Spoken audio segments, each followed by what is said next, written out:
द्वारका के स्वर्ण महल के द्वार पर खड़े उस फटेहाल ब्राह्मण को देखकर कोई कल्पना भी नहीं कर सकता था कि अगले ही पल स्वयं त्रिलोकीनाथ नंगे पैर दौड़कर उसके चरणों में फूट फूट कर रोने वाले हैं।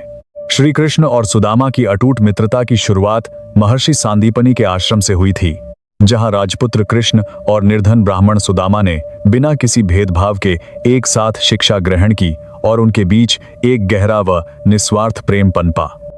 शिक्षा पूरी होने के बाद दोनों अपने अपने मार्ग पर चले गए। श्री कृष्ण द्वारका के राजा बन गए, जबकि सुदामा का जीवन भिक्षाटन करते हुए अत्यधिक दरिद्रता में बीतने लगा,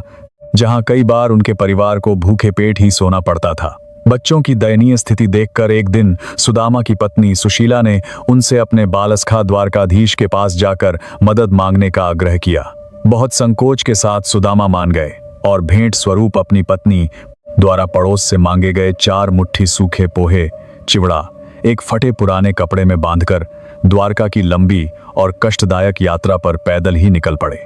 जब मैले कुचैले वस्त्रों और दुर्बल शरीर के साथ सुदामा द्वारका के स्वर्ण महल के बाद द्वार पर पहुंचे तो द्वारपालों ने उन्हें रोक लिया, लेकिन जैसे ही अंदर श्री कृष्ण तक उनके बालसखा के आने की खबर पहुंची, त्रिलोकीनाथ अपना सारा राज काज और सिंहासन छोड़कर नंगे पैर ही मुख्य द्वार की ओर दौड़ पड़े। उन्होंने सुदामा को अश्रुपूरित नेत्रों से कसकर गले लगाया, उन्हें आदरपूर्वक अपने सिंहासन पर बैठाया और उनके पैरों में चुभे कांटों व छालों को देखकर इतने भावुक हुए कि पानी की प्रात के बजाय भगवान के अपने अश्रुओं की धारा से ही मित्र के चरण धुल गए। द्वारका का अपार ऐश्वर्य देखकर सुदामा अपनी फटी पोटली में बंधे पोहे देने में संकोच कर रहे थे और उसे छिपा रहे थे, लेकिन सर्वज्ञानी श्री कृष्ण ने वह पोटली स्वयं छीन ली और बड़े चाव से उसे खाते हुए पहली मुट्ठी में एक लोक और दूसरी मुट्ठी में दूसरे लोक की संपत्ति अपने मित्र के नाम कर दी।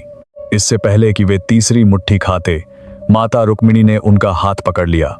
कुछ दिन वहां सत्कार पाने के बाद जब सुदामा बिना अपनी गरीबी का जिक्र किए और बिना कुछ मांगे खाली हाथ अपने गांव लौटे,